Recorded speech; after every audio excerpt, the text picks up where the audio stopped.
Bonjour à tous et bienvenue sur Aquazen. On se retrouve pour une petite vidéo consacrée au suivi de mon aquarium 300 litres que vous avez devant vous.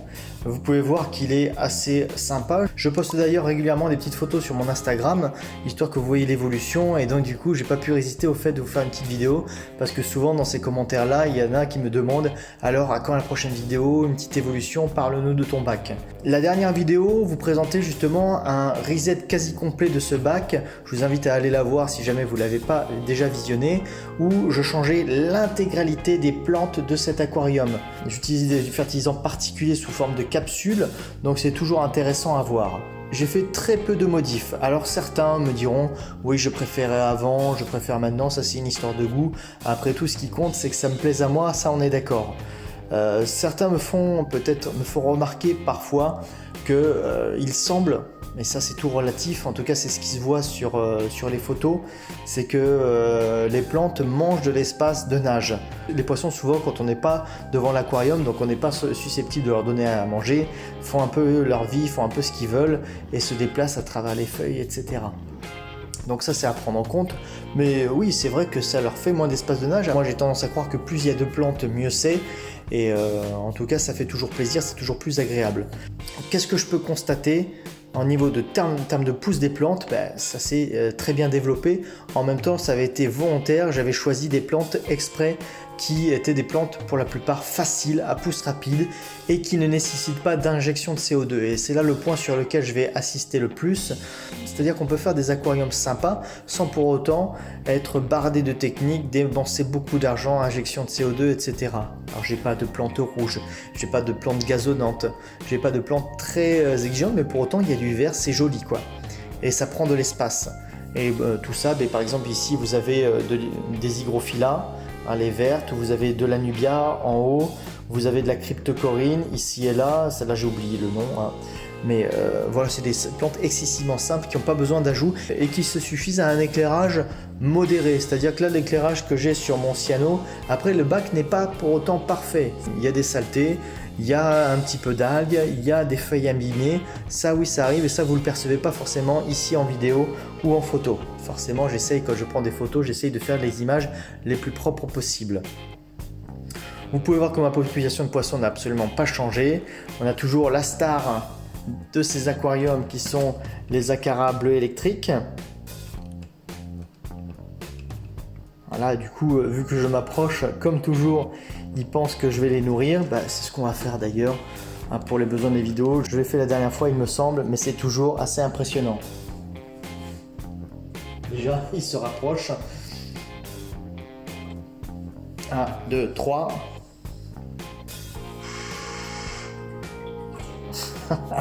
Regardez ça, les morphales. Et il n'y a absolument aucune matière qui a le temps de tomber au sol. C'est ça qui est dingue.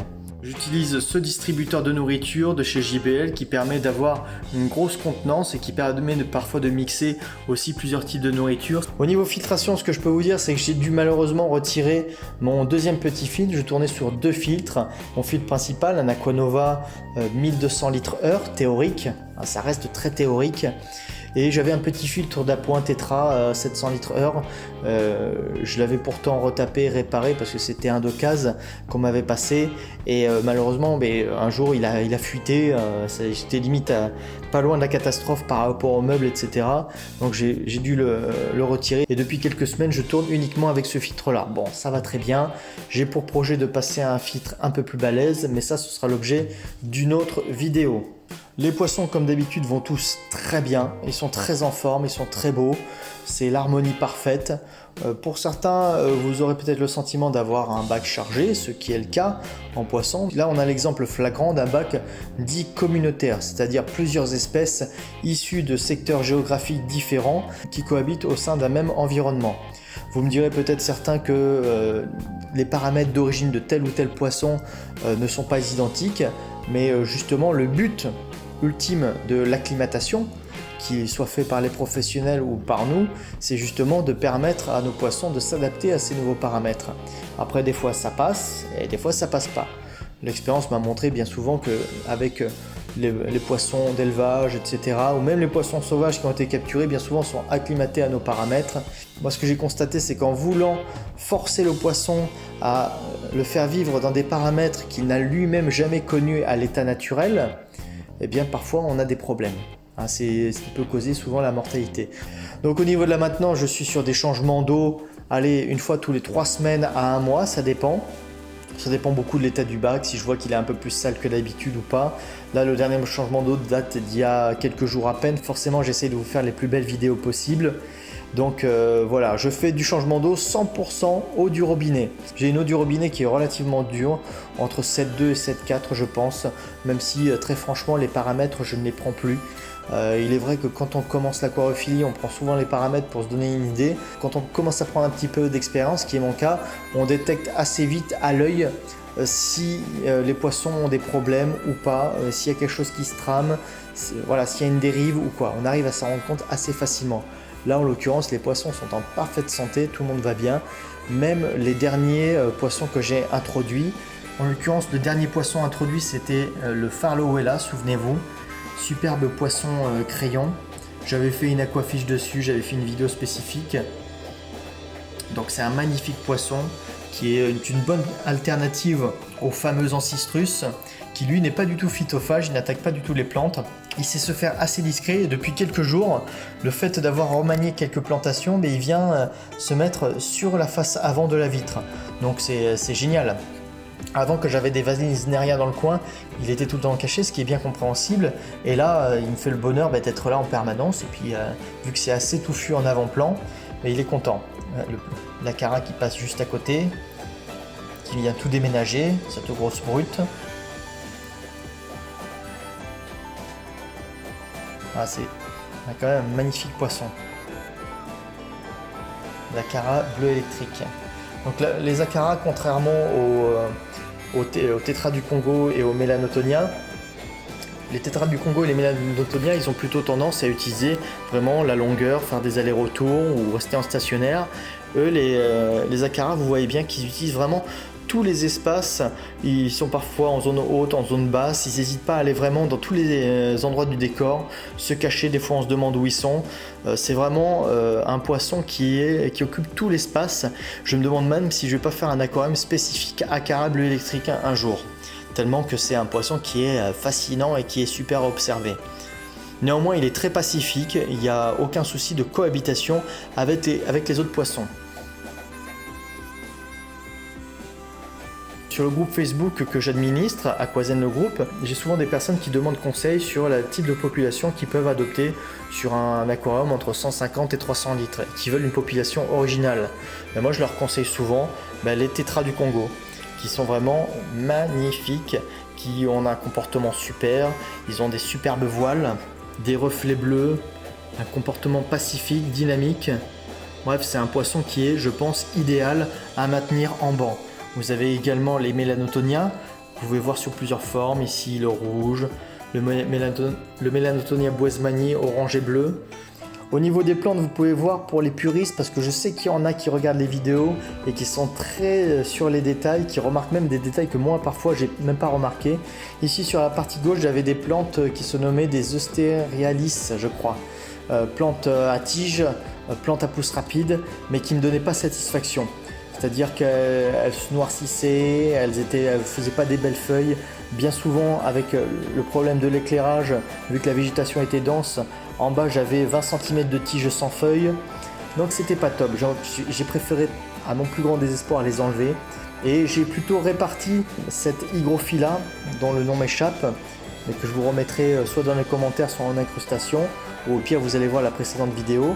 Une très belle plante qui prend de la hauteur, donc j'ai recoupé un petit peu, j'ai fait du bouturage, j'ai replanté ce type de plante vraiment dans le coin et j'ai repiqué également cette autre hygrophila, je crois que c'est la hygrophila dwarf qui reste plus petite, enfin relativement petite, vous pouvez voir, et j'en ai replanté ici devant de manière à avoir un peu plus une espèce de profondeur, une espèce de pente dans les plantes, du moins dans la hauteur.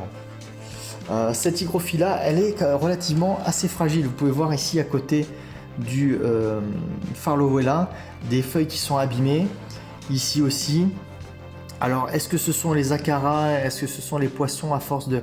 Les feuilles sont très très fines. Alors, est-ce qu'elles s'abîment plus que d'habitude? Je ne sais pas. En tout cas, cette fragilité relative est compensée par le fait qu'elles poussent excessivement vite. Ce sont des plantes à pousse très rapide. Donc du coup, il y a tout le temps des nouvelles feuilles. Je retrouve beaucoup de feuilles qui flottent à la surface, qui ont été libérées. Je pense surtout à cause de cet énergumène-là qui a tendance à mordre les feuilles et puis à tirer dessus. Donc c'est normal que finalement elle se décroche. Et donc du coup, bon, voilà, cette relative fragilité est compensée par le fait qu'elle pousse très vite.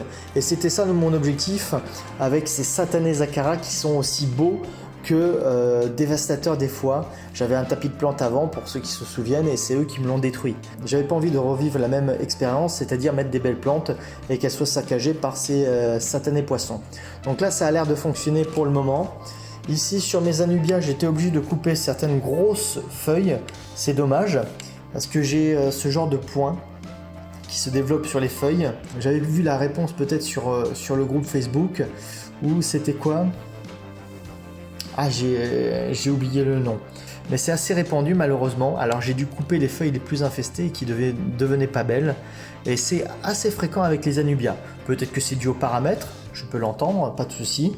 Peut-être que c'est dû tout simplement à autre chose ou de l'éclairage qui n'est pas peut-être suffisant. La solution est souvent un mix un petit peu de toutes les réponses. Là ici j'ai un joli buisson de cryptocorine. Il y en a deux sortes différentes, je ne sais plus lesquelles c'était déjà. Elles sont assez sympas et puis elles restent à une certaine hauteur, donc ça c'est super sympa.